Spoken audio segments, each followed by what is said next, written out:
Freedom Plaza here on Juneteenth Day. In the back of me is the Wilson Building. That's where they tell us our lawmakers are. That's where they tell us they're going to pass laws that are going to help our citizens. We're going to see about that. Greetings, I am Dr. Rhonda L. Hamilton. I am the president of the Healthy DC and Me Leadership Coalition. I am also the former 2022 mayoral DC candidate, and I am here today to help shed light on some very disheartening understandings on Juneteenth. Juneteenth, imagine, as our dear mayor and invites our city to Black Lives Matter Plaza on Juneteenth of all days, as Black lives are being lost daily on her watch and in this city. It is important that on this day we stand up and our voices resonate for causes that are not just affecting the citizens of the nation's capital, but citizens across this nation. I am joined today with some very, very esteemed and honorable folks. I'm joined by Reverend Ronald Wright of Justice Seekers, Texas. That's right. He's also the assistant director of the Dialysis Activists Association. He's also here with his director of the Dialysis Activists Association, Miss Arlene Muller, who we call the mother of the movement. That's right. We're also joined by Justin. We're also joined by a very brave soul, Justin. Thank you so very much. Justin Evans. And Justin has a powerful testimony today that I believe that many Washingtonians are going to be able to resonate and understand. Guys, as the president of the Healthy DC and Me Leadership Coalition, we spearhead outreach services every day in a city where we have tone deaf. Yes, I said it, tone deaf legislators and lawmakers. We are 7 months out of an election, and Washingtonians are living still with matters of heart disease, cardiovascular conditions, asthma, and you would get asthma when you're living under slumlord conditions with rats and rat feces and mold and asbestos. And they tell us that there's another beautiful community sprouting up somewhere down the block or around the corner. Of course they are. Of course there would be new communities all over this grand city when we have a mayor concentrated on building up structures and not building up communities. Come on, somebody, and blow the whistle, why don't you? Today we're blowing the whistle. That's right. Let them hear you in Freedom Plaza on Juneteenth. President Biden signed a proclamation for this day that they would recommit to equity, justice. He said it. He said we get it. He said Juneteenth would be a representation of it, and yet we see little black and brown lives dying daily. How in the world can Black lives matter when the guns keep going off, when the public safety policies are failing? What in the world is going on with the housing in this town? I got 84-year-old men living at bus stops while working with them in their system, their processes, for 2 years. And we can't house an 84-year-old senior. Oh, but we're cutting ribbons in Congress Heights because they said that the economic divide was so great that the white man in Washington, D.C. is making 81 times the wealth of a black family. So if we just cut a ribbon in Congress Heights, we'll even up the slate. Come on, somebody, and blow the whistle. What is wrong when you don't put the money in mental health resources, you don't deal or legislate in root cause understandings, and you ask the community, how do you deal with the crime? Come on. You do your job. Ladies and gentlemen behind me, today may be a holiday, but I promise you I want them to hear those whistles today. In that building behind us, the chairman of the council, Mr. Phil Mendelson, was on looking at the mold, and he's the orchestrator of the Mold Act.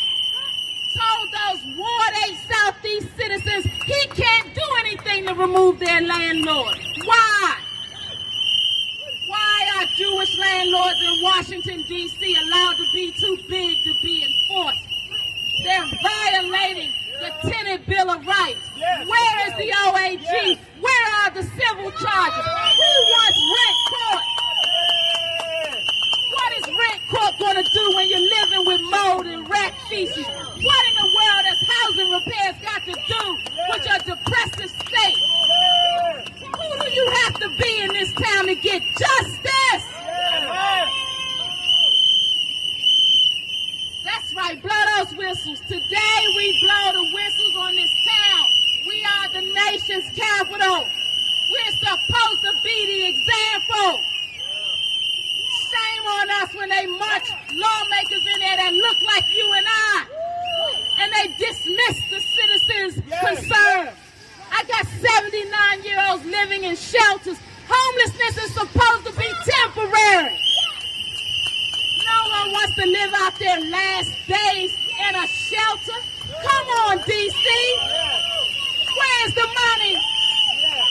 Where's the money, Mayor Bowser? Where's the money for our citizens?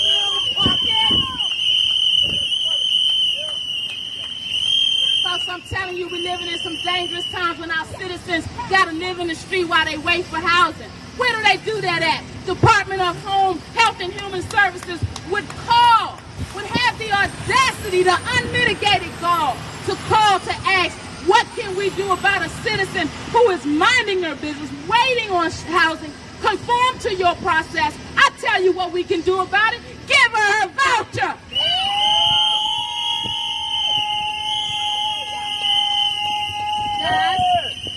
Unaccountable leadership is dangerous, it's deadly, it's killing our people on top of cardiovascular issues, on top of diabetes. We got kidneys that are failing. Every one of us knows somebody that knows somebody that's got to go through a dialysis process.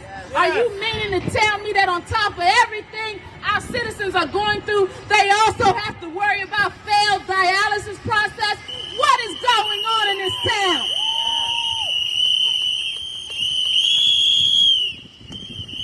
They tell me that the corporate folk are setting up strategies on the backs of black and brown people. Nobody cares if we die, right?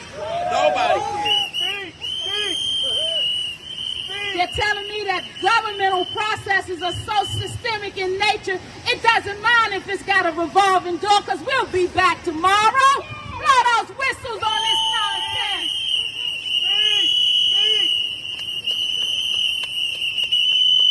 Ladies and gentlemen, this is Juneteenth. It is time that we use our power for good. It is time that we call out the nonsense. We are 7 months after an election, and black and brown families in this town are struggling. Low-income and marginalized citizens in this town are struggling. They go to sleep every night, waiting for this government to show up. Where are the housing vouchers? Where is the money?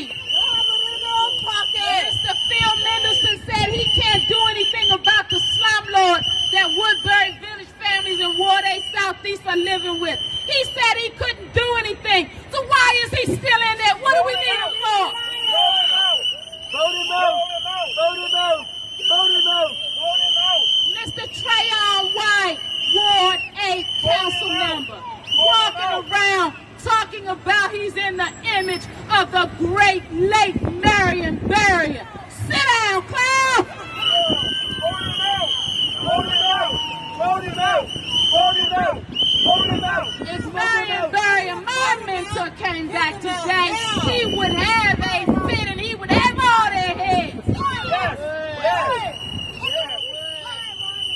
Stop this nonsense and take care of our citizens. Mr. Robert White wants to be mayor. Oh, but he can't hold a press conference when a whole community of black seniors and subsidized citizens ask him to come to their aid. everything. Vote him out.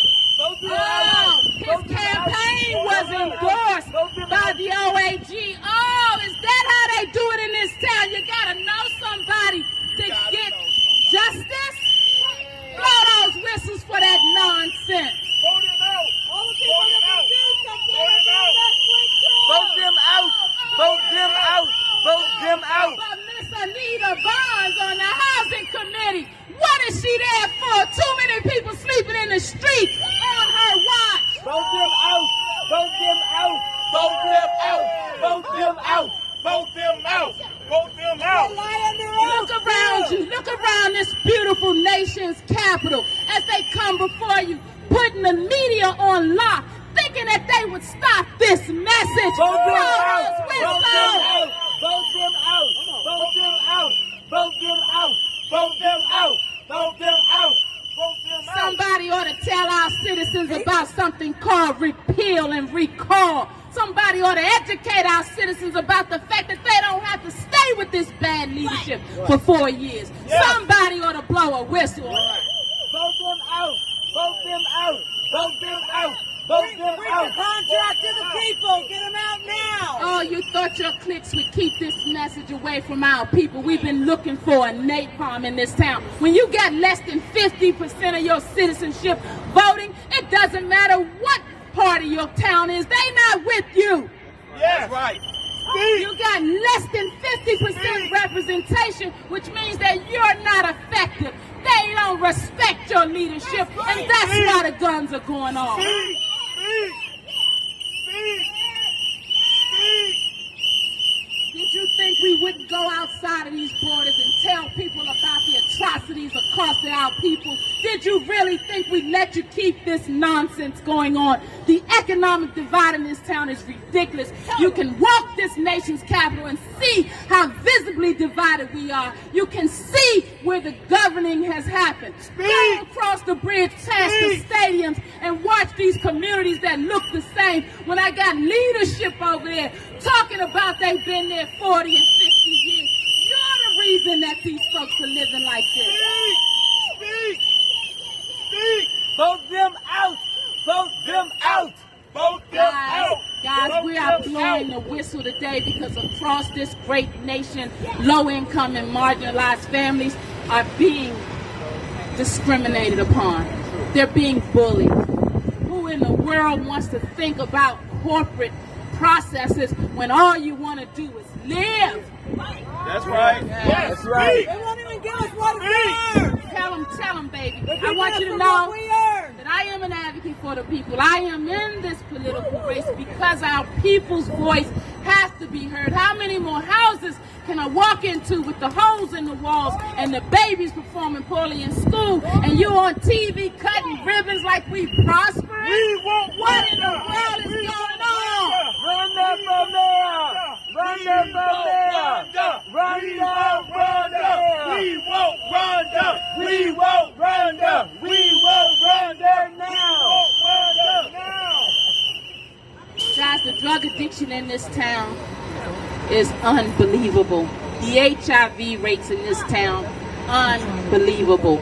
We need leadership. We need empathy. We need accountability, and we need it now. Guys, today I brought all of my colleagues with me, my Healthy DC leaders, my esteemed guests from out of town, because there's something very serious, threatening, yet again, our black and brown races. And I want you to pay very special and close attention because this is going to impact someone you know, if not you. There's a reason why the Healthy DC and Me leadership 2 years ago on Juneteenth launched their Capital City Emergency Level 2 Trauma and Wellness Center. Why? Because we knew they didn't care about black and brown people. We knew we'd be here. 2 years later and the killings are still going. 2 years later and we don't have a handle on mental health. 2 years later we got the same dismissive leadership while our people perish. No more, not on our watch. Today on Juneteenth, we serve notice on the government of the nation's capital, led by Miss Muriel Bowser, that we're coming for you. That's We're right. waking our citizens up. That's right. You gotta go. Yes.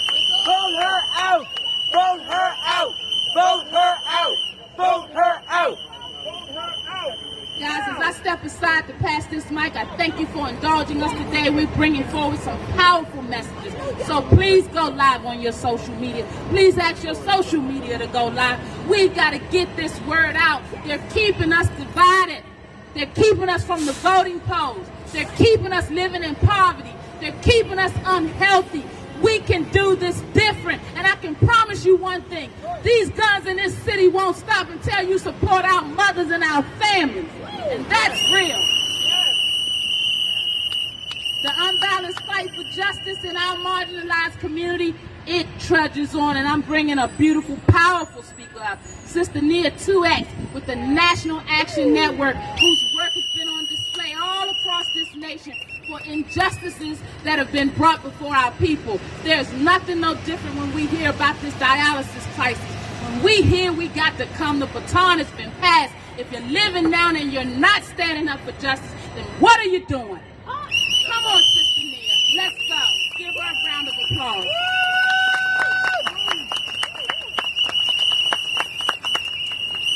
Please keep your applause going for the future fair. That's the kind of leadership that we need. One that is bold, mostly truthful, knows and has statistics, deals with the facts, has the humane position for people, regardless of what you look like, what you vote like, what you represent as far as your personal orientation, what your religion is. People, human beings. And this is the type of leadership that we have to pay attention to. I want to say thank you first and foremost to Almighty Allah God. I thank Him for allowing this day, Juneteenth, to be observed in such a very important message that is coming forth, especially from those that have traveled all the way from the state of Texas. Yes. I'm talking about Dallas, Texas. Yes. Anytime you get on a plane, train, or what have you, and you go that far to express yourself, you got something to say. Yes. You have something that deserves to be heard. Yes. And then as the Healthy DC and Me leadership, they are big on coalition. Yes. The unified effort of all of us. We may have a few differences, nothing wrong with that. We all have one God, one aim, and one enemy. And one of those enemies is right behind us in this district building. There's many of them in there. They have to go. They have to go. And we don't have to be violent. We can be non-violent in just striking a vote. Yes. And it was Sister Dr. Rhonda Hamilton that said 300,000 are not voting.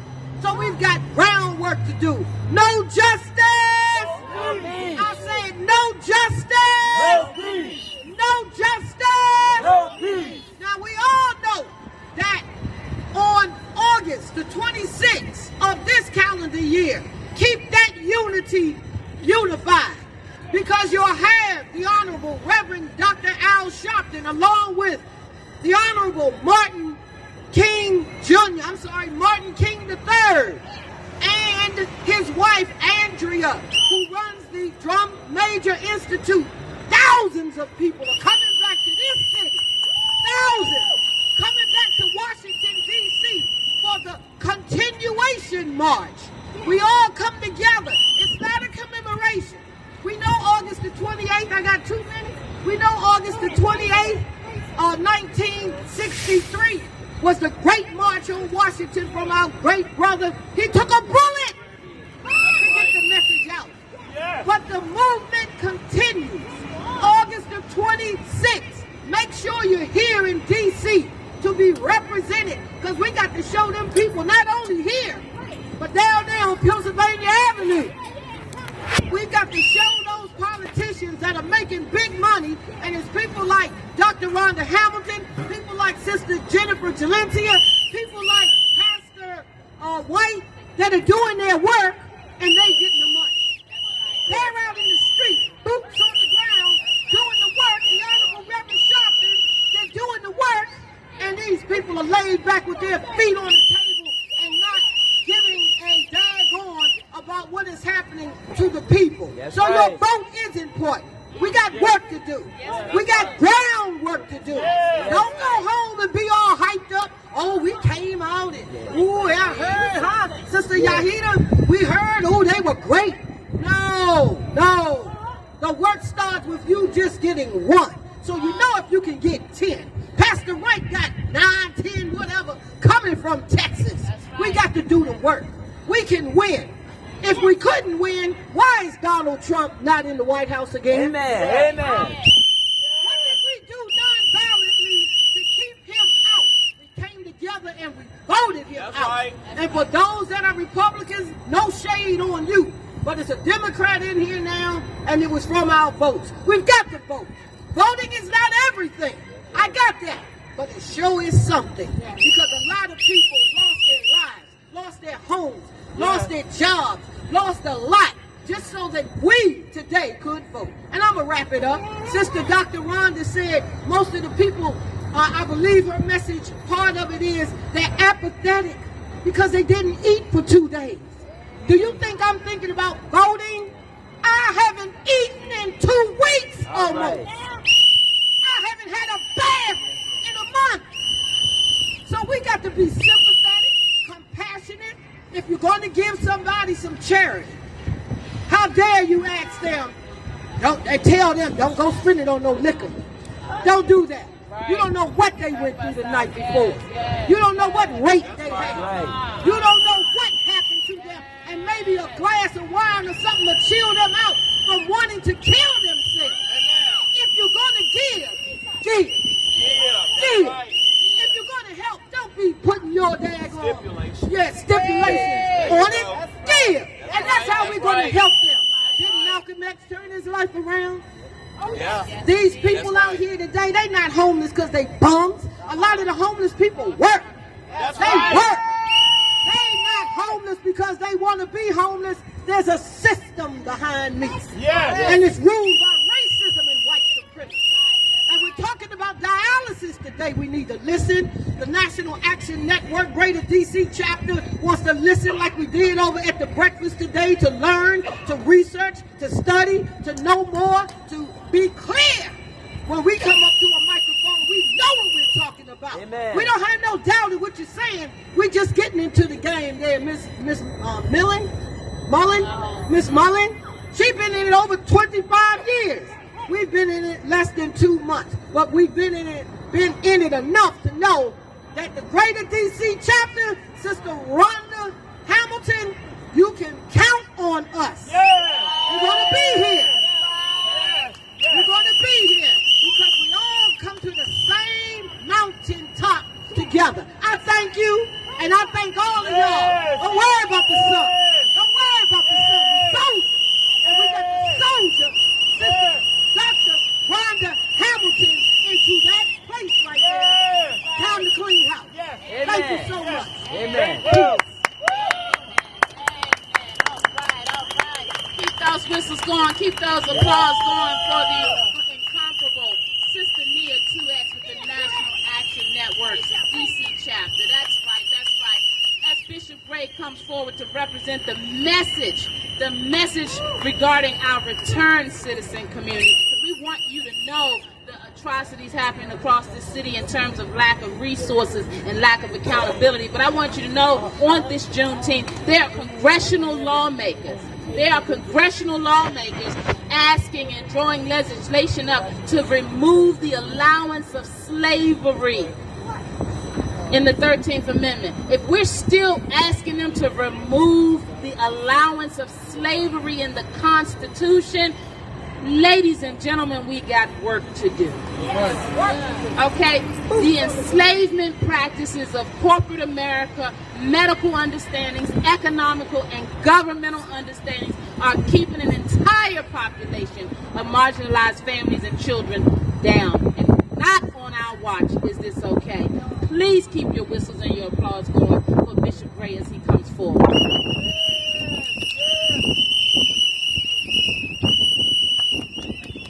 Thank you so much for the opportunity to come out and speak to you. And I'm going to try to be loud as I can be, for my dehydration is heavy right now. And it's impacted me just a little bit. And I'm also not going to use notes because I'm moved already by what's happening over the last several hours. And one of the things I want to talk about is the mistreatment and also the misleading information that comes from the returning citizens components of incarceration. As a person who have experienced incarceration myself, I know that being inside those cells, being inside those institutions, there's many of our men and even our women who's going through dialysis and going through treatments and not getting fair treatment. And here's how they're not getting it. Yes, they get a nurse or a doctor to come by and give them the shots or the treatments, but there's some misleading information that they don't get.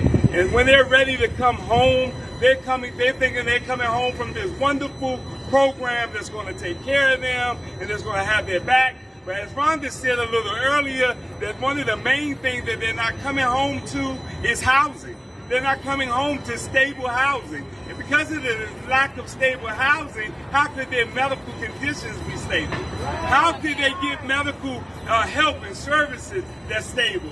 When you talk about these clinics and these hospitals and these doctors who refuse to let you in because you have a tag on your name, because you've been an incarcerated man or a woman, how do you receive the services that you need in order to get the help that you need? So I want to just talk about for a hot second those men and women that I witness and I see every day. For 21 years, I wasn't a chump in prison. I did some time. You know what I'm saying? So when I was in there was a lot of men. I ain't going to one that was men and women, so we'll talk about the men one, right? So while I was in there was several men. There was two particular ones, right? One was my cellie, and he had to deal with this. Unfortunately, they told him he had about 5 to 10 years or 5 to 15 years, something like that. I don't have my numbers with me in this thing in his head right now, but it's 5 to 15 years that was the expectancy of being on a dialysis machine, right? In his 7th year, he was my cellie. In the 7th year, I began to see signs, mental, physical, engagements that was going on that said this man was preparing for death. He was preparing to die. And every day somebody would come in, whether it was a psychologist or whether it was a nurse, that says to him, oh, if you do this and you do that, you're going to have, matter of fact, when you get home, we got some more people. We're going to give you compassionate release and let you come home early. Well, compassionate release for him became to the hour of his death. They released him and let him go home in that hour. And in that hour, they didn't have a plan for him where he was going to live at. So he had to go to a shelter. And when he went to the shelter, there was so much chaotic stuff going on and so much other disease and other Second and D, which is a known HIV headquarters for homeless people. Y'all know my mouth right? So what would happen was he went home to the shelter, laid up in there, missed appointment after appointment at dialysis. One is because the clinic didn't allow them to drive into the garage. They had to drive outside. He had to walk 3 blocks from his driving spot to his clinic because the clinic didn't allow you to go in the garage. Now, yes, we got clinics all around. They got parking lots and garages, but it's some here in D.C. that you got to walk distances and go distances. Yeah, we got the buses and the metro transportation and things, but they got to wait on it. They got to wait to get qualified for the metro access. It takes them 3 and 4 months to get qualified for metro access. It takes them 3 and 4 months to even get an Uber ride from the insurance company. Yeah. So there is a mental issue that's going on with the man and woman that's receiving dialysis treatment because he don't know his time. Yeah. I asked the man the other day, I said, can you tell me your death date? He said, Bishop, I don't think that's fair. I don't think God tells us when our death dates are. I said, yes, you do. You know, God told you. He told you that you was going to die September the 13th and 2029. He said, no, Bishop, I think you got it wrong. God don't tell us when we're going to die. I said, no, man, you got to know. You got to know when you're going to die. Somebody stopped by and told you that you're going to die. I said, somebody told you that you're going to die on this day. He said, what do you mean?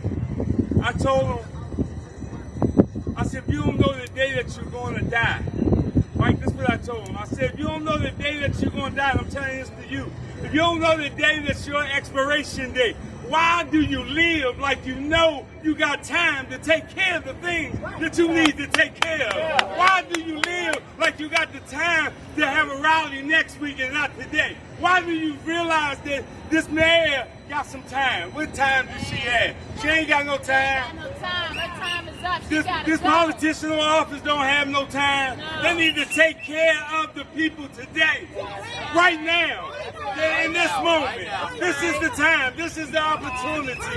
I'm only shouting because my mouth is dry. Go ahead. But I want to thank you so much. This ain't a bishop thing that they passed me some water. I'm really dry. But I want you to know. I want you to know that felt good. Real good. So let me say this to you in the absence of my notes and where I was going.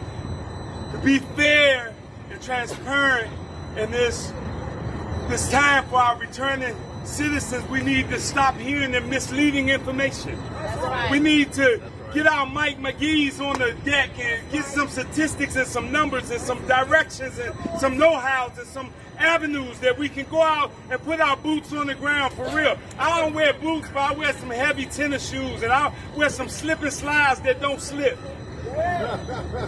They got taps on the front and the back. So I know when to pivot and move. I know how to about face.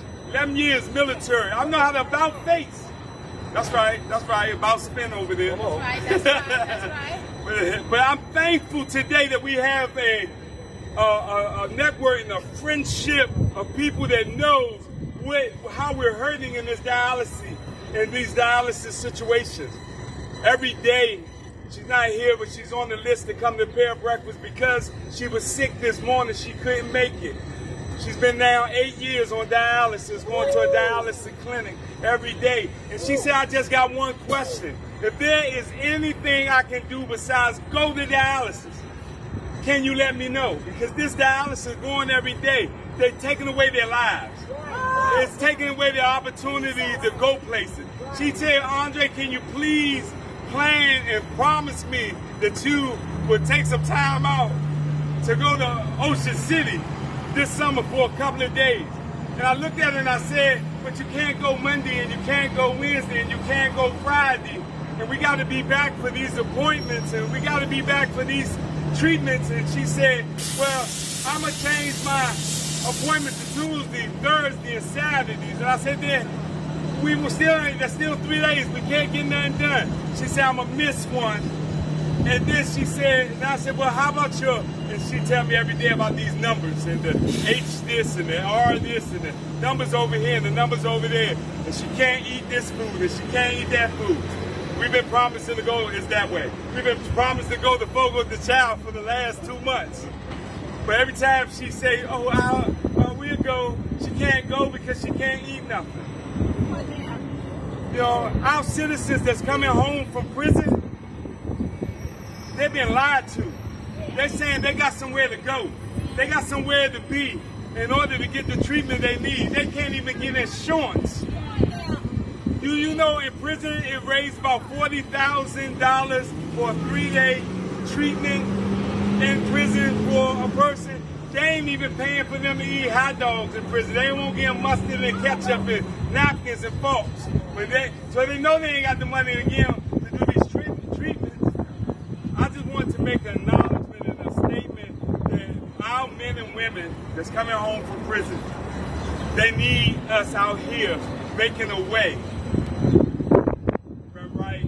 Thank you so much for coming from Texas to help us bring a Dallas is here and your team. We thank you so much for coming out here. here. We thank Rhonda Hamilton, the ex-mayor of Washington, D.C., 2026 candidate for Washington, D.C. mayor. We thank her for spearheading the operations that bring about knowledge and understanding to what it takes to raise a community and help a community. I know I ain't been 5 minutes. I'm going to get out at 4 and 20 seconds. Somebody say yeah. So, listen, I'm thankful for this hour. Dr. Wright, Reverend Wright, we're going to definitely stay connected and make this thing even blow up. Thank you, Dr. Rhonda Hamilton, and all of you all for coming out here today. Thank you so much. God bless. That's right. That's right. Come on, let me hear those whistles. Come on, slavery must end. Slavery must end. Mr. Michael McGee, examining systemic trauma implications in our marginalized communities. Healthy DCME Leadership Coalition is so honored and blessed to have Mr. McGee on the trail, making sure that our trauma research is being spearheaded. Please pay attention. Thank you, Mike. All right, how everybody doing out there? Come on, show me some love. How is everybody doing out there? I'd like to start off with us saying something. I want y'all to repeat this after me.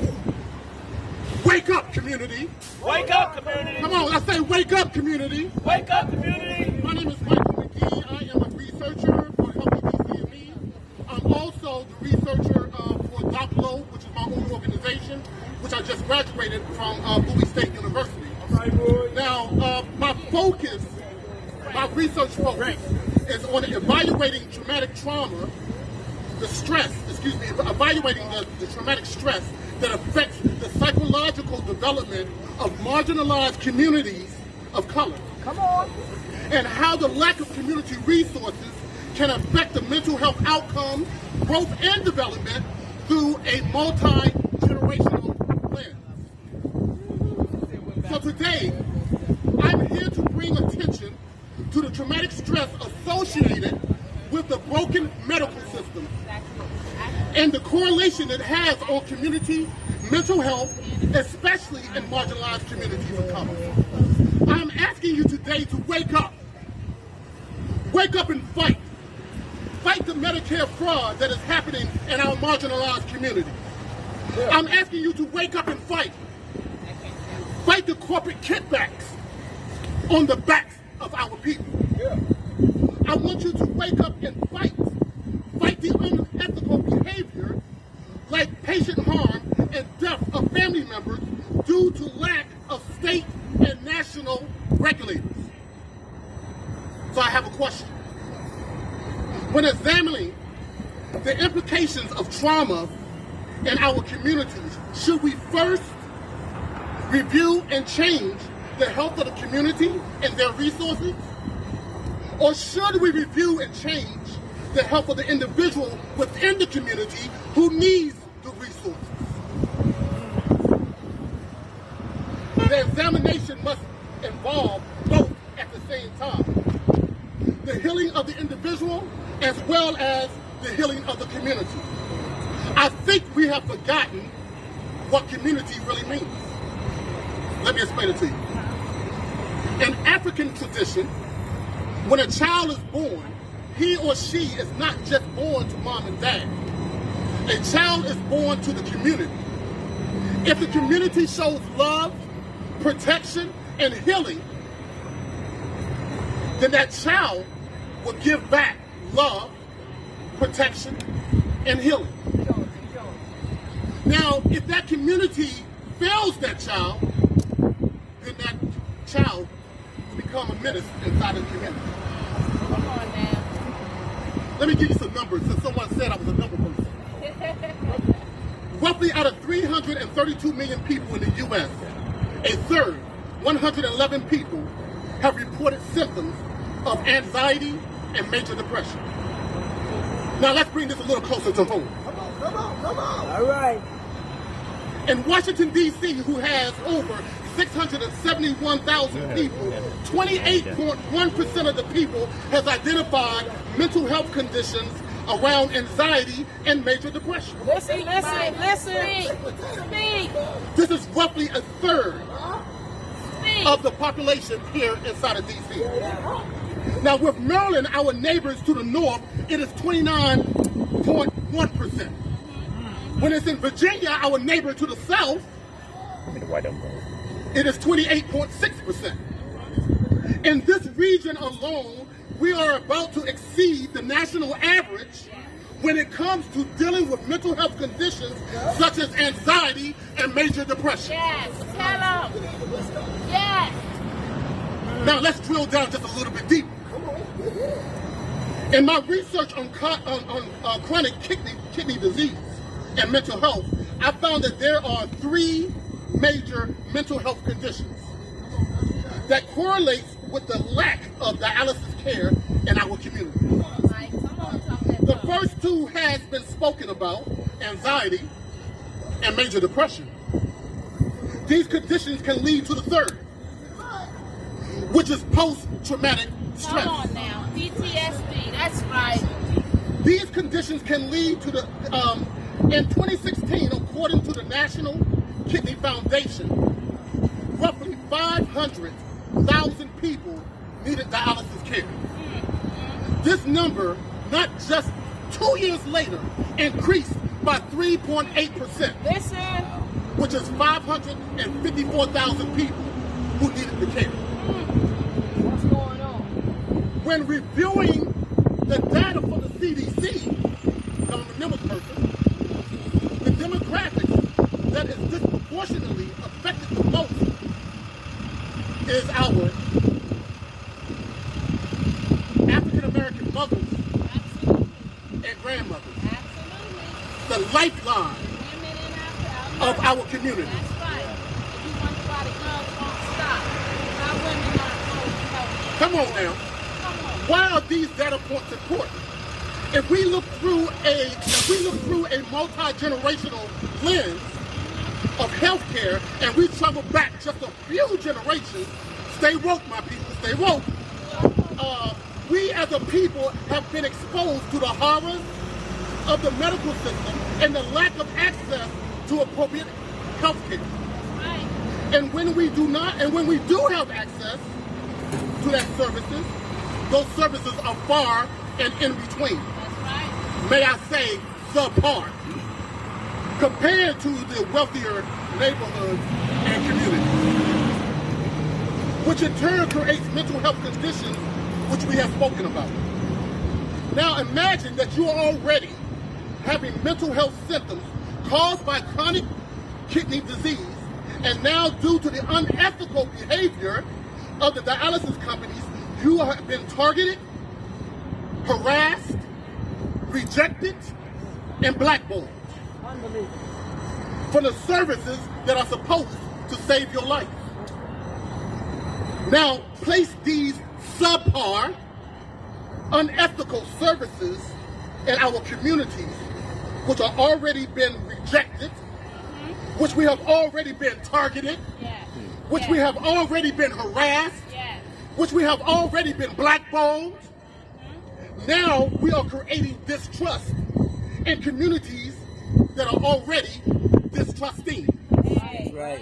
Come on, we're with you. Stay woke, my people. With you. It is time to speak out against the corporate oppressors when it comes to the mental health of our people and in our communities and our family members. We are asking everyone to write their legislators. Listen. Request a meeting and an investigation into the corporate misbehaviors of the top dialysis companies who are creating the adverse mental health conditions on marginalized communities of color. All right. These companies of care are more concerned with profit sharing than saving human lives. This is a call to action. Yes, it is. Yes, it is. We must have accountability Absolutely. on the local, the state, Yes. and the national levels. Yes. Yes. Let me say that again. Yes, sir. We must have accountability Yes. on the local, Yes. the state, Absolutely. and the national level. Oh, yes. Healthcare in our community is not a partisan issue. Wake up, my people. That's right. Wake up. I need for you to stay woke. Right. Our lives depend on us. Yes. You know, I sat here and I wrote this, and what I thought about was I grew up in Southeast Anacostia. Yes. Yes. I thought about the difficulties that me and my family had growing up. I thought about when I had to go to the hospital and the hospital tried to turn me away. I thought about the food insecurities that was inside of my community. I thought about there was no hospital and I had to come all the way into D.C. just to go to a hospital. All the way here, in this area. Not in my area of Southeast Anacostia where there was no hospital. That's right. That's right. But in my areas, coming all the way out this way, That's right. outside of my neighborhood, outside of my community, outside of my people. That's right. I'm asking you today to stand up. There's something going on in the news right now that they're trying to fool you. They want you to stay asleep. Listen to that joke over in Florida who's saying woke this and woke that. Let me tell you, wake up and stay woke. Don't let nobody close you out. Don't let nobody close you down. Don't let nobody shut you out. Don't let nobody shut you down. Stay open, stay woke, and let's go ahead and do this thing because it needs to be done. Come on, Martha. Let's do this thing, baby. Come on. Come on, stay woke. Y'all don't understand. Give them your love. Give them your love. That's right. That's right. I think it's me, not me. Not me, but these wonderful, powerful leaders. Enough is enough. We served notice today. I got some facts for you. Not too long ago, 1960-ish, George Washington was turning our people away. They didn't care for us, but yet and still this mayor would put a $300 million new hospital that the people need, less than 100 and something beds that's already over in the ward, but would give them the keys to this and not make it a level 2 or level 1 trauma so that they could save that life on the spot with all that gun violence going on. Yeah, Healthy DC and me is building a standalone trauma center because we see the writing on the wall. All right, George Rhonda. W. told this mayor that if Howard University doctors were at the table, they were going to walk and walk they did. Don't you know she took her brown self over there, gave them the keys, and sent Howard walking? You guys better pay attention. You better stay woke, like Mike said. There's a reason why we're out here today. We're here to serve notice that we're paying attention. Not on our watch. Blow those whistles.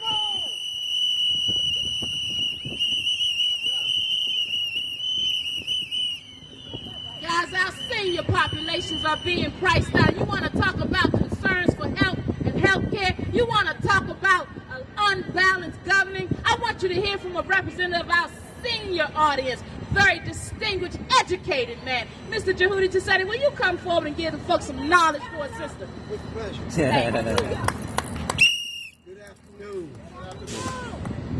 We'll take a moment to thank Rhonda, Dr. Rhonda Hamilton, for having the energy, the courage, and the dedication to do this. You can't pull this off passively. You have to be very actively involved. You have to be definitely engaged. I'm an educator. I'm a speech pathologist, special educator. I taught French in PG County Public School System. I say all this because I'm a victim of the educational system in D.C. I did not graduate junior high school. I passed to the 10th grade, but I got 5 F's in French. And you heard me say I'm a French instructor. Hello. Somebody else's failure of you is not for yours to keep permanent. That's right. If you get knocked down 7 times, get up 8. Amen. That's right. I taught public speaking with the Washington Saturday College. That's where I met my wife.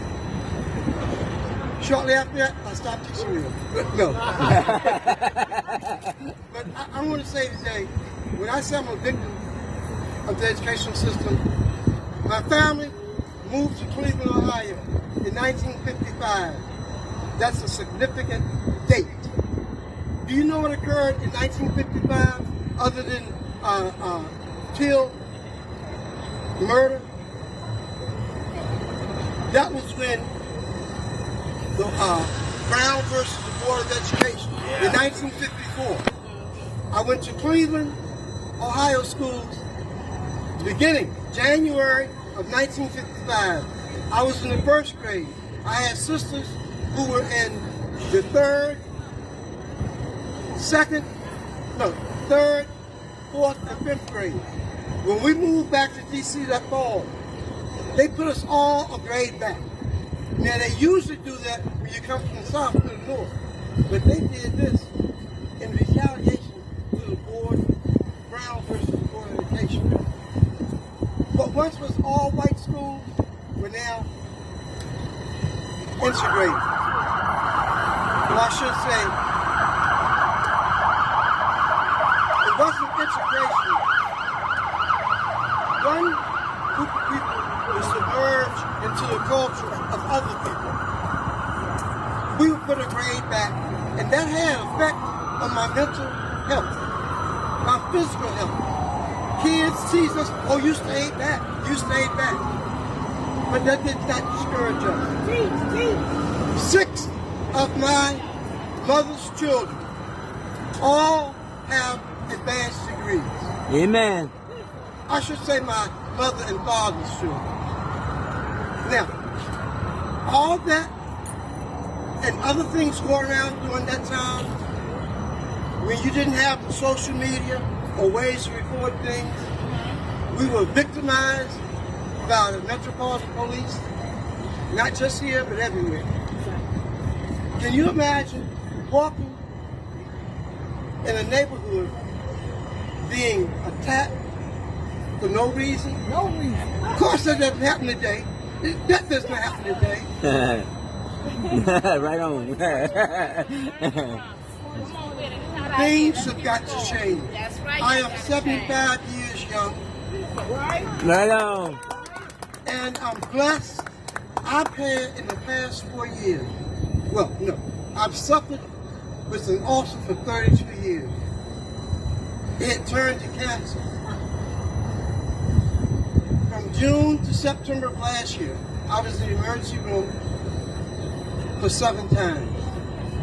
I had 6 operations within 10 days. I'm still here. Amen. Mission. I was traumatized, but I'm still here, and I'm glad to be here. Yes. And even though I retired from teaching in 2009, it never retired. That's Right. right. That's right. My education is not always an institution. Right. Right. I'll meet young folks on the street, and education begins there. Yep. Yes. Yes. Where you are. Yes. You know, I am glad that I have learned. Likewise, soldier. I am a massage therapist. Me too. And there you go. So you know the benefits. Yes, sir. And what I'm telling the people need that type of Oh, yeah. That's right. intervention. That's right. That's right. I used to run psychosocial groups. I'm about the last Renaissance man you'll see. I've done everything from producing TV shows to directing, fashion shows, coordinator, commentator, and model. All right. I have a lot to give to the youth Yes. Yeah. and the adults. Yes. Yes. And so what I'm saying, this organization, Rhonda needs your support. So spread the word. Yes.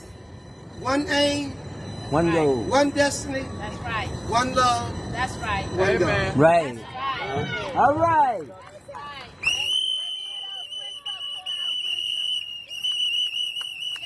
Yes, that's our wisdom. Mr. Charles Brown, keep it coming, and Mr. Andre Keith, it's hot out here. Let's move it along. Come on, leaders.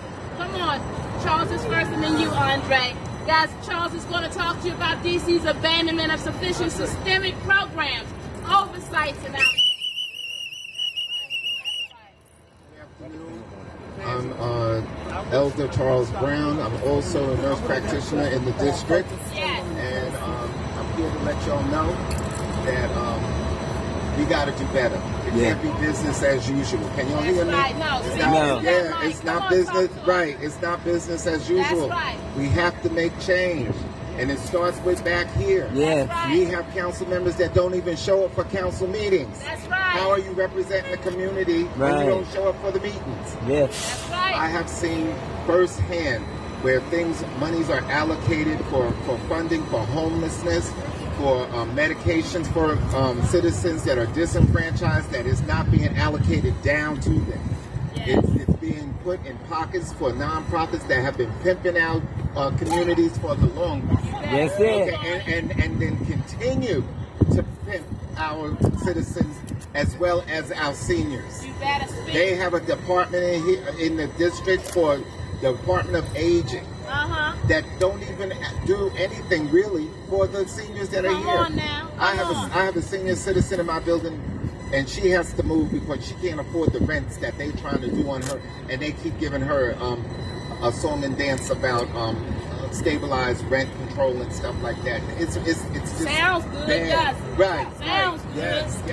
Yes. And when you on a fixed income, you can't afford $3,000 for a one-bedroom apartment. No. You know, so there's a lot of things that are misallocated when it comes to the medications, when it comes to health care and all that things. That's right. And it's time for us to do better. That's It's right. time for us to do better. Even when it comes to people who be in the crime violence and things that are out here, when they come into the hospital, if you ain't got good health care and if you ain't on Medicaid and stuff, they won't even see you. That's right. They can't even That's give you a right. pill. They won't even That's give you right. anything. They will make you wait because you're not backed by any kind of insurance programs or third party They ain't insurance. making no money on They're it. not They making don't want yes, That's it. yes, the whole thing about reimbursement when it comes to HIV treatment and things to that nature. It's a game that they continue to pimp our people of black and brown communities, and we need change. Yes. That's right. Yes. Stop. That's right. Yes, That's right. yes. Blow those whistles for Mr. Yes. Charles Brown. It's not easy to get up here and call out this government. Not everybody's willing to run for it. Not everybody's in for all this. But when you can stop and show the commitment, Yes. enough is enough. And it's going to Very take good. all of us. Come on, Mr. Andre Keith. Talk to us, why don't you? Talk to us about rescuing our discouraged voters. Boy, we got a lot of them. That's right. Blow that whistle. When you see something, say something. The exercise of voting is our voice for change and a better life. That's right. We should never close our mouths to any form of injustice. I'm concerned here in the District of Columbia, Why is that? our nation's capital, the centerpiece of the world. Yep. We're getting complacent with our powerful right to vote. Whether we face the injustice of a mayor's annual budget that significantly cut programs and benefits our community depends on to support our very existence, that should be a call to action. Whether we face the injustice of significant government-imposed rent increases in a city where most residents in recent years have fallen below the poverty line That's right. Tell them. more than ever before, that should be a call to action. That's right. Whether we face the injustice of inadequate, unfair, and abuse in the treatment of dialysis patients, one of our most vulnerable communities, this, ladies and gentlemen, should be a call to action. Yes. Whether we face the injustice of an increase in homelessness, while this city's housing authority has been ripped apart from inside out by the very officials charged with handling its administration. That's right. That's I right. say to you, this should be a call to action. That's right. Now, what is this call to action? We must seek out those who have been disillusioned, disappointed, devastated, and discouraged by the current policies of Mayor Bowser and some of the members who sit on this D.C. council. We must engage that population misinformed, misunderstood, misused, and mysteriously misled by the misfeasance of the leadership of the District of Columbia City government officials. We must rid ourselves of this form of leadership. We must rid ourselves of these kinds of leaders. Let us rid ourselves of a mayor, a council chair, and council members who speak with a loud, confident voice, doing nothing. Let us commit to rallying together from every sector of our city and to bring our voters together for positive change with new, uncompromising leadership for our beloved nation's capital. It's time to stand up to a city's government that's leading us in the wrong direction and redirecting our paths with leaders who have the knowledge, the compassion, and the anointing to change the course to a brighter hope for all of these voters. Let us choose leaders who are uncompromising in their stance to good government and true to their conviction for devoted service to all the citizens of this city. As I stand here before you, and to my right, the statue of the late, great Marion Barry. That's right. Washington, D.C. City. Washington, D.C.'s mayor for life. That's right, for life. Remember, I say remember, we make up this city. I am D.C. That's right. You are D.C. That's right. And we can make a difference. Make it. Come on up here, Angel. Come on up here and talk about how we're going to unify this community. Come on up here and talk about what bad government does to the community. Hey, blow those whistles. It's a blow the whistle rally. We're tired of this nonsense. We serving notice on Juneteenth. Tired of this lopsided government. Let's go. Well, I ain't had my purple pill today. That's right. That's right. We talk about the government. I come down on the church leaders. Come on. Pimping people. I think it's so. I will speak too. Come on, let's go. We're supposed to be the salt of the earth, but I see some as substitute salt. They'll come out for free prayer breakfasts. They'll come out for photo ops. But when we ask them to come out and get involved with the community, we can't find them. Look at it today. Amen. Look at it today. Where they at? Big truth. It's time out. Call them out. I'm tired of them hurting. That's right. See, church hurt is real. They say we a hospital, but we are infecting folks because we don't understand. Right. See, I'm a firm believer in collaborative partners. If I don't know something, then I'm going to get you the help you need. Right. That's right. We need to learn first to start relationship building. Right. See, when you deal with relationship building, then there's trust. Yes. Ministry is more than just Bible study, prayer, and doing sermons. It's 24/7. Amen. We got to come out these walls. I'm out in these walls with Ron, out in the street with Rhonda. It's 24/7. All right. Sometimes you got to deny yourself to help somebody else. We want things to change in the political world, and we got to come out in the community. Because quiet is kept, the power is in our hands. We got to protect our families. See, we don't have to report anything. See, that's why the Catholic Church is so powerful. Because they done got the secret to it. If you study your history, the government came to the leaders of the church because they stopped and stuff, and then they put them together. And that's why we got some of the mess we got. Because we got sellouts. Sellouts. Do you know how effective we could be if we would stand together? I can help you with this. Reverend Wright can help you with something else. Keith can help you with something else. Fish could help you with something else. The word says there's one body with many parts. Learn what your part of the body is. When you learn what your part of the body is, then it becomes effective. That's it. Tell the truth. I don't care if you don't like me. I'm going to tell you like it is.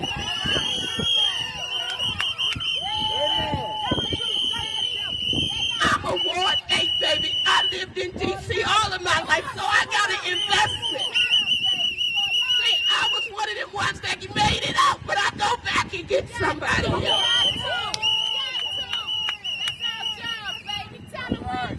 I ain't here to impress nobody. I'm tired of my people dying. And it ain't even about color. See, I done had the opportunity to travel around. Community mean everybody that's in there.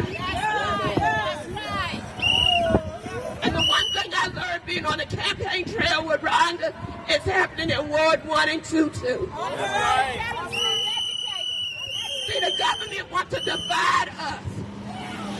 But if we would all just stand together, spirit don't have no color. Right on. So true. Spirit don't have no color. That's right. Stop looking at your sister and brother and passing judgment. Do you know some of the most powerful people are the ones that we look at and frown on? I'm a little upset because while I was standing here, I met a brother. It's real. But I'm here to tell you, baby, you're better than your diagnosis. All right now. Read it. Read it. Read it. You can be used, baby. That's right. But we so busy looking at the package. That's right. I ain't got time for playing around to tell you. I don't do a lot of meetings. Right on. I'm a doer. Right. After 2 meetings, that's it. You either gonna do something or get the hell out the way. Hello. Vote her in. Vote her in. Oh, Vote Rhonda in.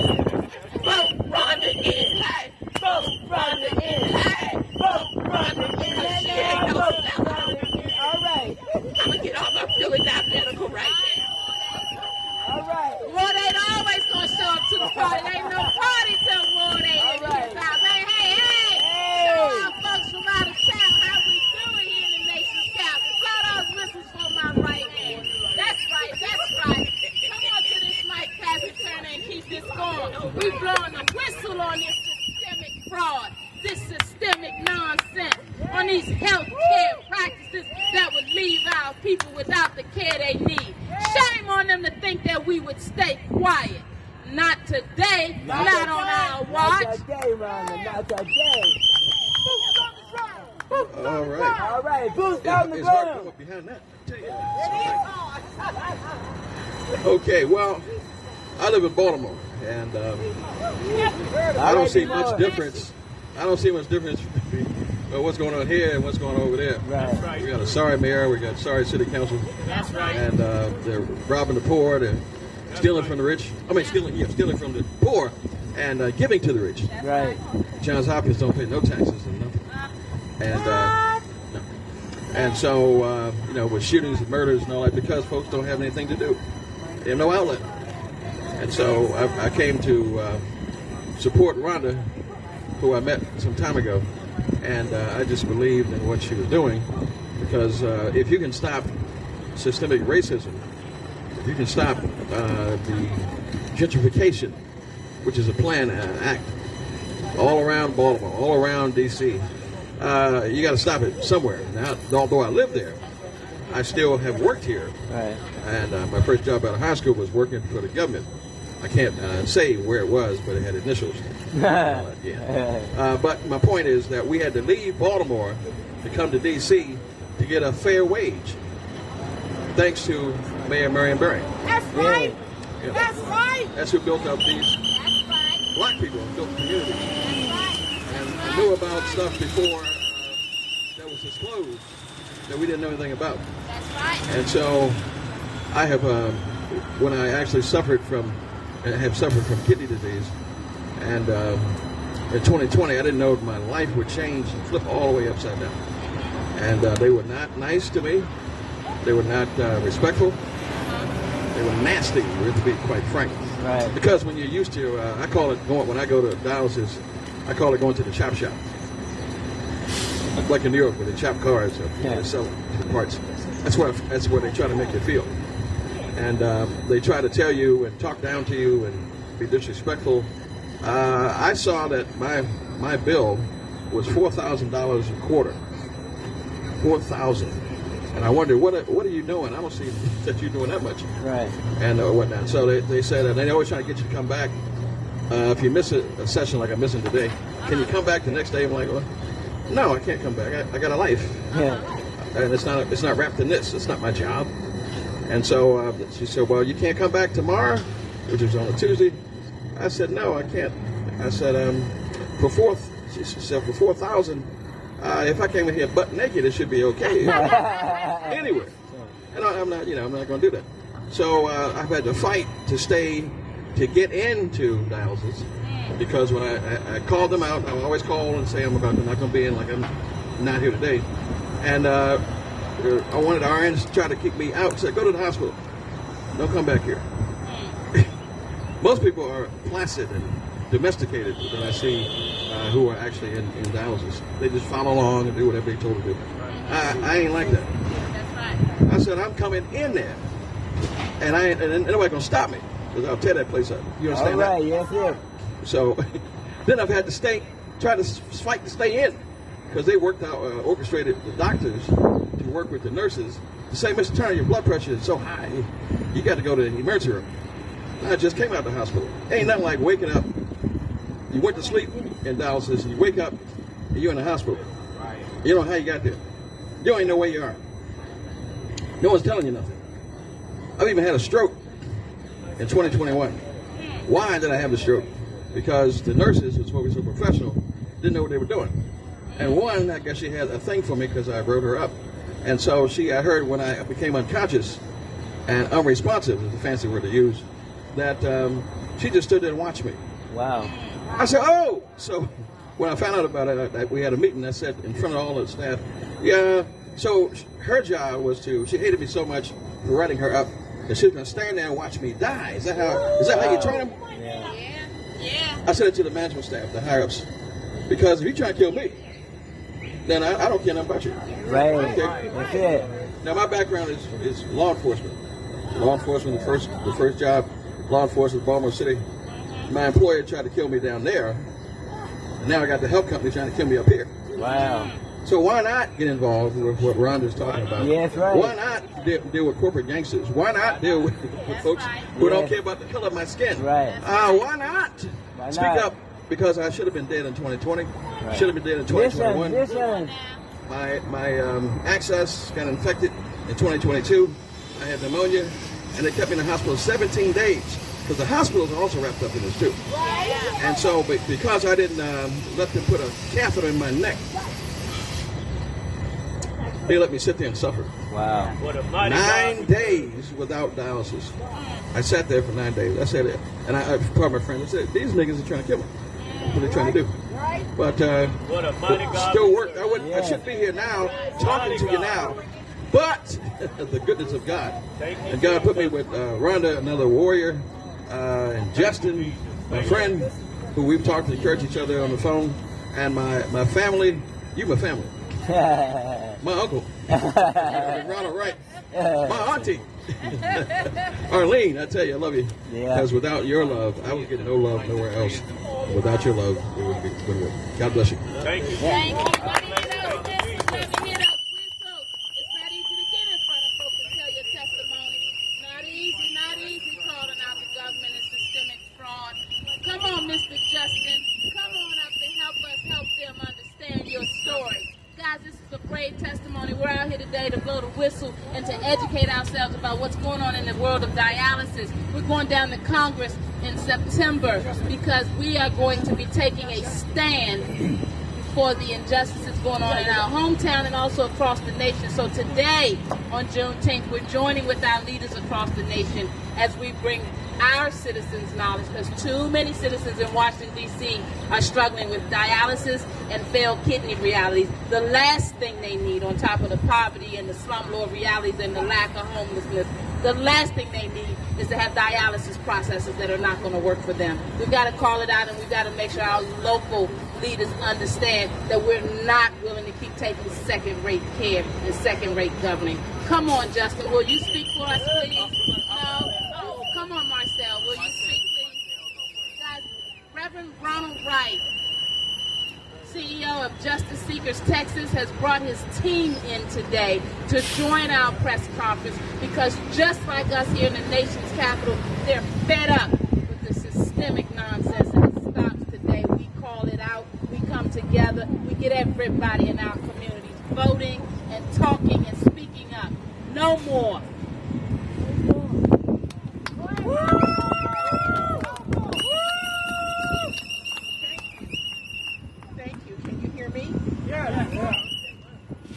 So, good afternoon.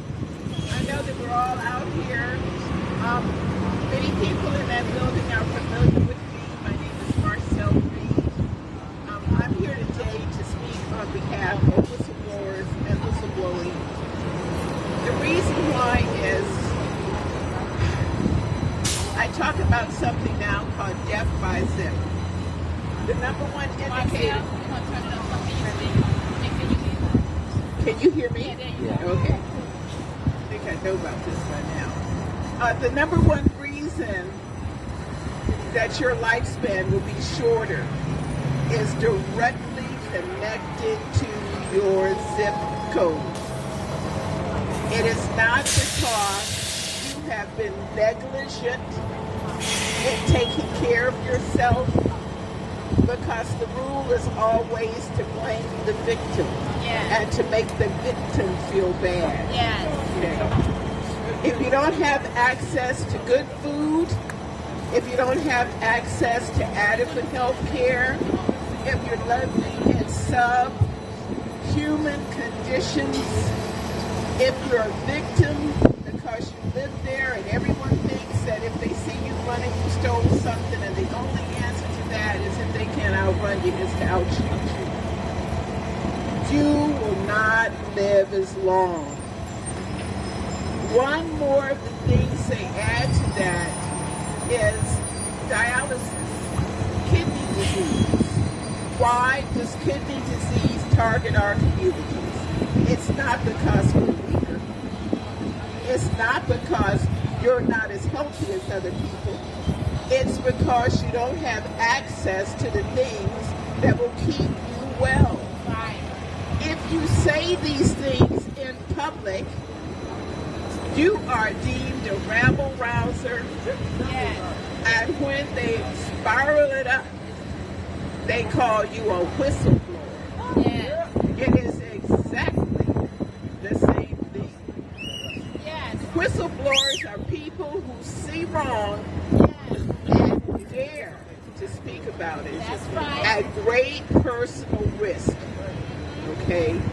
You are not a disgruntled employee who, after they quit, remembers, and oh, by the way, I did participate in poisoning 100,000 people, but it was after my pension was set that I decided to say something. Yeah. It is a person that says something in the middle of an event that could cause them great personal harm. That's right. I always tell people, when you talk about rabble-rousing, when you talk about you don't like whistleblowers, when you talk about all the trouble they cause you, always go back and remember that every Sunday you go to church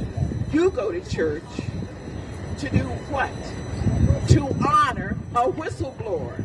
He did what? Right. That's right. Okay. To honor a whistleblower. So instead of being shamed and sidelined and made to feel like you are a rabble-rouser, like what you're saying doesn't count, every Sunday that you go to church, you're going to church to honor somebody who went into the temple and turned over the tables. When you speak truth, you turn over the table. Yes. Yes. Okay? Yes. You cannot do this Yes. and know why you're doing it. You're doing it because by blowing the whistle, by daring to tell the truth, you challenge everything. Yes. Everything. Every institution and everything that harms people. Yes. And if you're not willing to do that, you don't understand what whistleblowing is. They've twisted this into something where you blow the whistle and you get paid, and people misunderstand this. You can blow the whistle just like Christ did and died. Amen. Okay? Amen. Blowing the whistle is what you do when you cannot take any more pain and dishonesty. It is the ultimate proof that you will stand up. Join us at the Whistleblower Summit this year. Yes. It's on Capitol Hill. All right. Yes. All right. Okay? Yes. It's at the National Press Club. Awesome. And we are there to do the ultimate act, which is speak truth to power. Yes. To speak truth to power without looking to be paid in any way, because Yes. it is a call to conscience. Yes. Speak, Marcel. Speak. That's right. Thank you. Call to conscience. Blow those whistles. That's right. Blow those whistles. Oh, right. Arlene, are you going to come and say a few words for us? Yes, yes, yes. Ladies and gentlemen, please give her a heartfelt welcome. They traveled a long way. This is the mother of the movement. Long before we woke up to this, long before we were aware of this, she's been standing in the gap.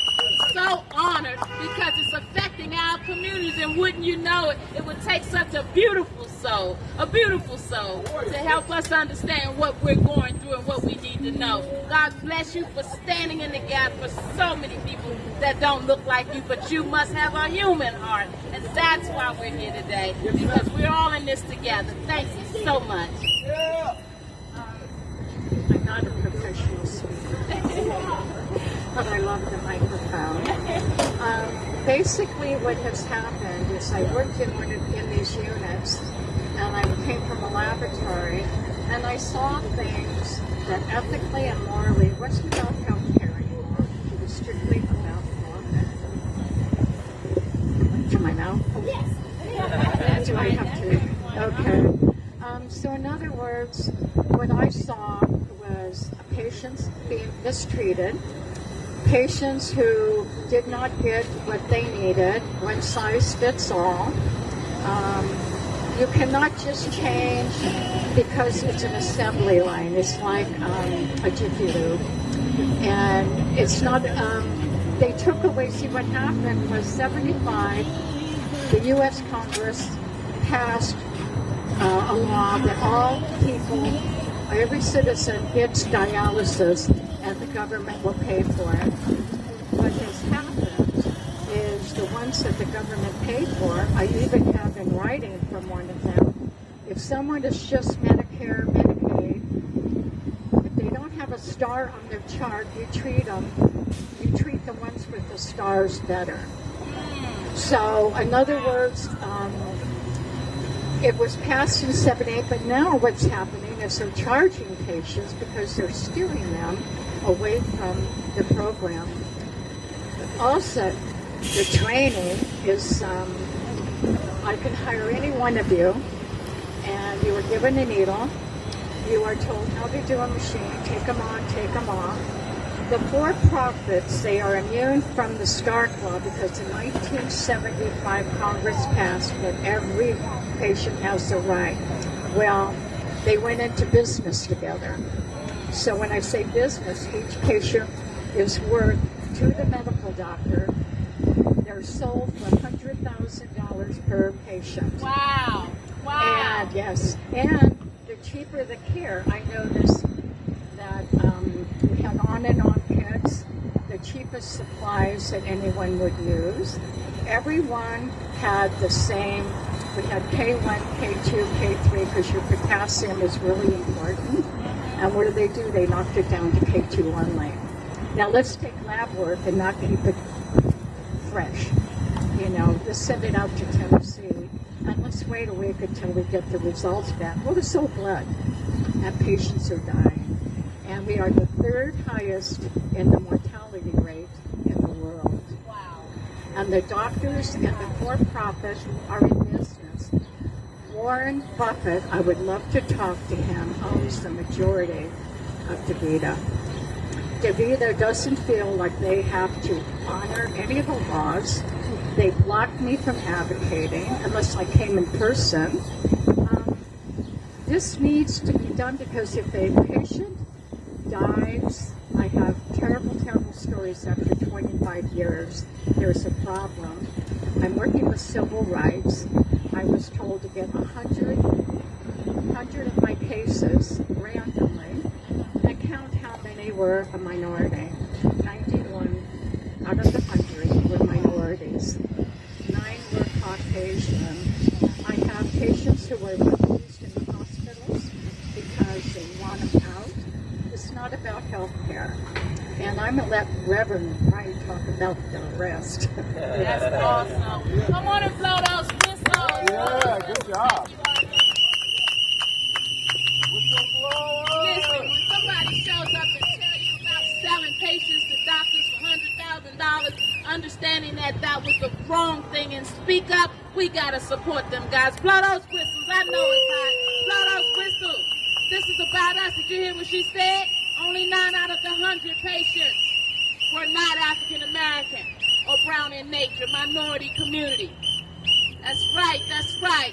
I want you to know that there are some very, very brave souls dealing with this as you're hearing. I want you to understand that it is not easy to come before us. Our community can be one of the most chastising communities when we're not educated or when we just don't care. Well, who else is going to care about our children and our people if we don't? Come forward, Justin, would you please, and help them to understand your testimony. And please listen and think about all the Justins walking through this nation's capital. Think about how they need your support. When you know better, you're supposed to do better. Somebody better say okay. All right, all right.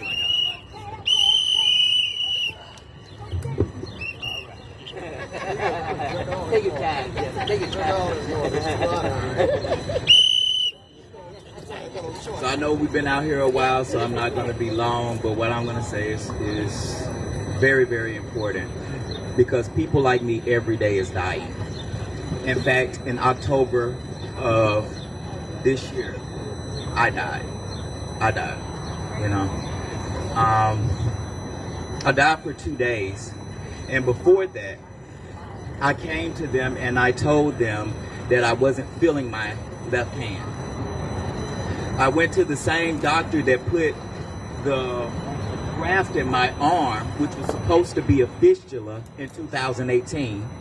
Had to cut it out when I was at death's door because it got infected, and they told me they were sorry. So when I told them that my left hand wasn't working and I wasn't receiving full blood flow to the heart, they said there was nothing that they can do. It's called Steele syndrome. It's $50,000, and they weren't going to pay it. But because Dr. Perry put this wrong tube in my arm, he ballooned my arm, which I still have problems, which was $6,000. So again, like Miss Marcel said, we're just a meal ticket. They don't care about us, and it's all about money. I have not had insurance as a disabled person for the last 2 years. Wow. Again, I say, I have not had disability for 2 years. I get out of dialysis and I go and I cut lawns. I do landscaping because I don't have enough money to pay my bills. Somebody here said $3,000 for a 1-bedroom. My mortgage is $3,000. And I set myself up, and I've been working through this situation to do it. So I will not lose my home. I will not lose my life, and I will not lose my sanctity and myself through this. We talk about Jesus Christ. And I understand. He was a black man and he spoke the truth. Right? So I had to accept what I'm going to get for speaking the truth, and guess what? I will. I will, because this started before me. I am a man from Mississippi, so I have been doing this for a long time. I come here from my ancestors. You will not do this. You will see me, and you will see my God. That's it. That's all. I'm taking Justin Charles Evans out of it. And Jesus Christ the evangelist is here.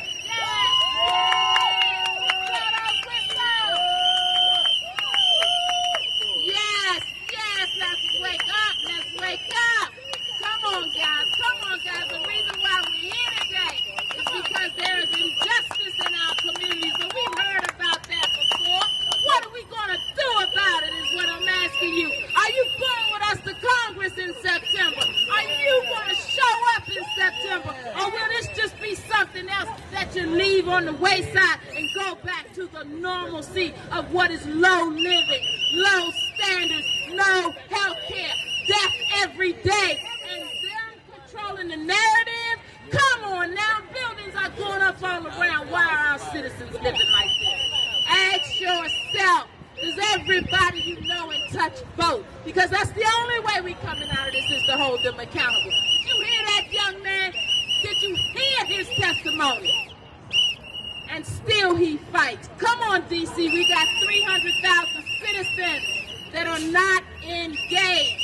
One by one, block by block, big mama by big mama. Let's put these communities back together and send this leadership home.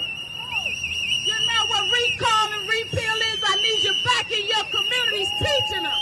It's no longer okay to stand on the sidelines. Boy, in the nation's capital, we got so many sideline professors. Where are my voters at? Huh? Let's take our power back and take our narrative back.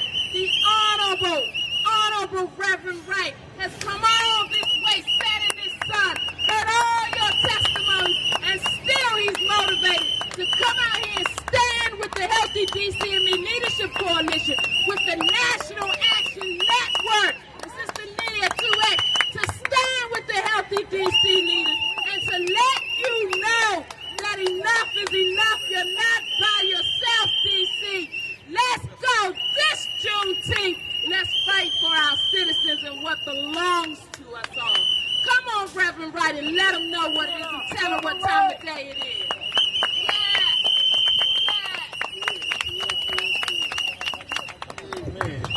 Thank you very much. I'm not going to keep us long, and I know y'all frying. But I'm going to make a couple of comments, and then I'm going to get on the dialysis, which became. And I thank my eye doctor for allowing me to see, because I couldn't see. I broke my glasses. Well, I want to let you know it is very important that we do vote. And that is important. Until we come together as a people, we're going to continue to struggle. And I want you all to understand that. So you do need to get out there and vote. And when you tell them to vote, it don't matter if you Democrat or Republican. I'm not a Democrat either. I created my own party. I'm a victocrat. I've been victimized by both parties. But the God I serve says, victory is mine, Bishop. Do you hear me? So you can tell the devil to get thee behind me. And so that's what we need to focus on. I am the Assistant Executive Director of the Dallas Advocate Association, and my sister Arlene there, she's my sister. We got a different mother, but we got the same father. His name is God. Oh, y'all didn't hear me. And we are here today to inform America that the mistreatment of those that are taking dialysis must stop. I'm going to need y'all, this has been happening to me ever since I've been in y'all city. What is the name of the hospital here in Washington? George Washington Hospital. This is the scam call. Hold on. George Washington VD Clinic, can I help you? George Washington VD Clinic.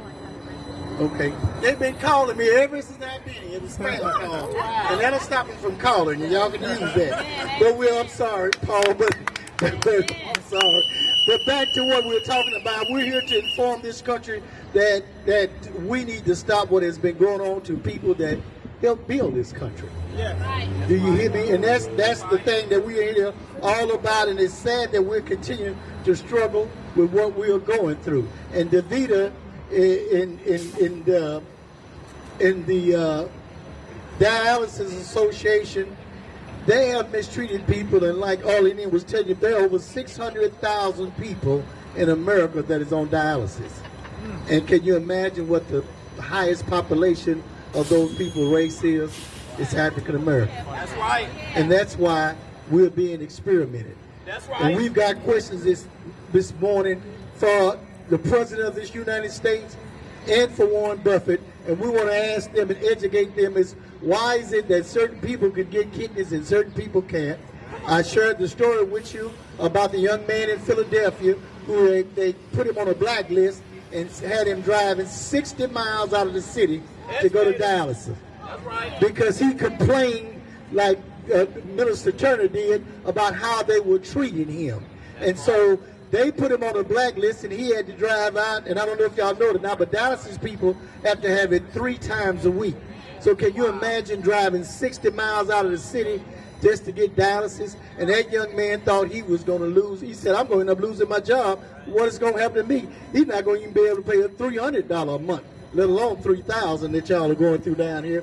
But Arlene stepped in, and she stepped in to take up for him. Yeah, Arlene. And when Arlene called me, and when she called me, I said, Arlene, let's call the Medical Association in Philadelphia and see what is going on.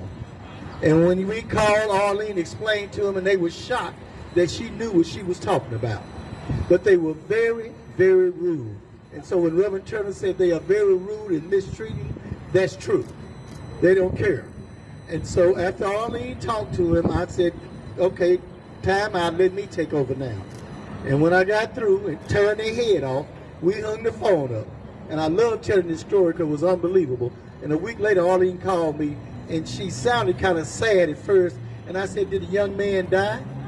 And she said, no, Reb, he didn't die. They brought him back into the city. I said, well, Arlene, it sound like you're crying. What's going on? She said, guess what, Reb? I said, what? They gave him a kidney.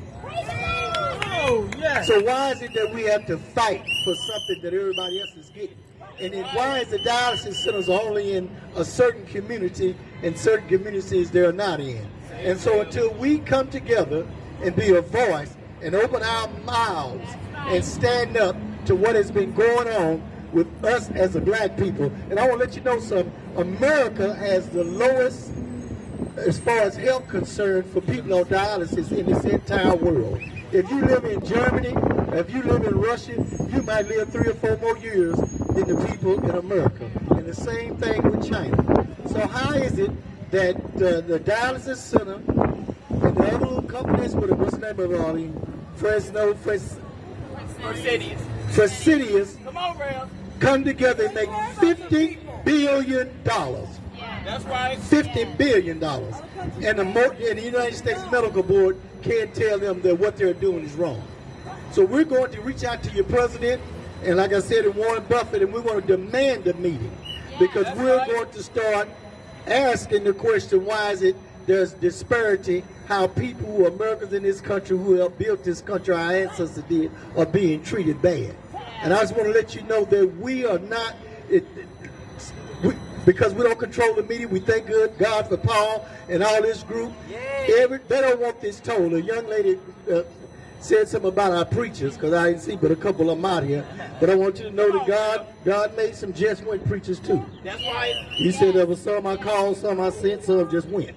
And so, because you got a lot of just went preachers, that's going to happen. Do you understand me? But the church is in you. Amen. And so long as you standing up and fighting, we're going to forever be strong. And I want to let you know, like I said, the 600,000 that looks like us, little do y'all know that when they do take care of them, those that are practicing are the ones that work on you.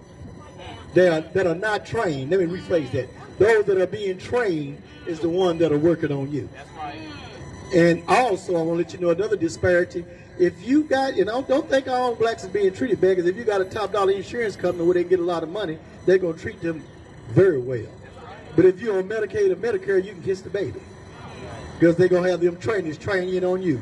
So why can't we as minorities, like I asked, get kidneys like everyone else. And there's been a history since we've been fighting of people who have been waiting 7 and 8 years for kidneys, and the object of the game is that they die before they get the kidney. But they can grow those in labs. But other races are getting the kidneys. There's one particular race that's getting kidneys every time, and that's why there are no dialysis centers there. So many black people have lost loved ones, never knowing that it appeared that they were probably not being treated right, clinically wise. So as a people, as we stand up and come together and open our mouths, and not just open our mouths, actions speak louder than words, and start taking action, we're going to make a difference in everything that's going on.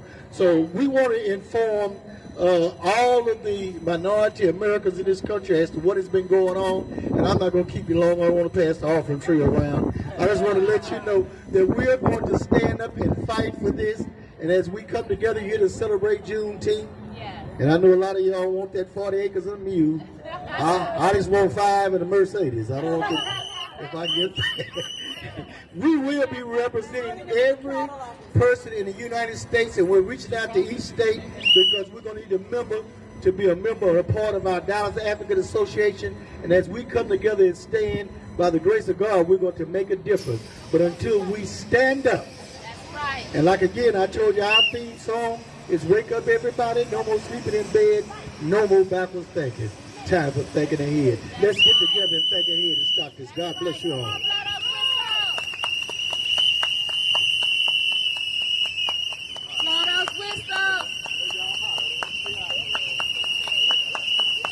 That is the Honorable Reverend Ronald Wright fighting a good fight all the way from Texas, Justice Seekers, Texas. Guys, and the Dialysis Activists Association, I want you to know that this fight still goes on. Today was a kickoff. Guys, this Juneteenth, there are many marginalized families that are living with low standards in their health care, low standards in their economics, and low standards in their resource and housing abilities. Hold on. I want to thank Sister Runner for what she has done, and I forgot to say that I want to thank you very much. But I also want to share the reason why they don't do transplants, the doctor just told me, is because if they give you a kidney, they can't make no money. Now, swallow that, why don't you? How's that the end of Blow the Whistle press conference? You're not worthy enough to get a kidney because they can't make enough money off you. Come on, somebody, and blow those whistles. Come on, somebody, and blow those whistles. MITV.FYI. MITV.FYI. MITV.FYI. Go there. Sign up. Join the rally to Congress. This is just getting started. I'm running in 2026, and I don't have time to play with all of that dead energy across the street. We got 300,000 voters we got to reach, and I need your help.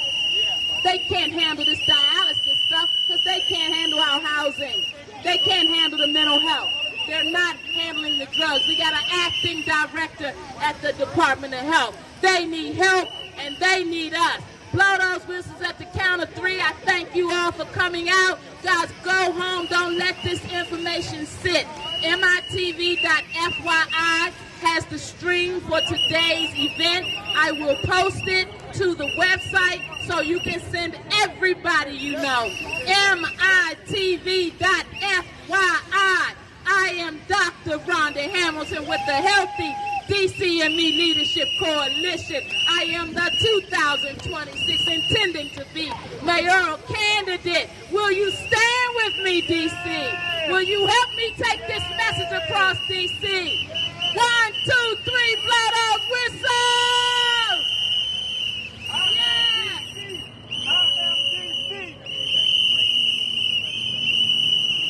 Thank you, everybody. I am Dr. Rondell Hamilton. I am DC, and I do approve this message. You guys get home safely.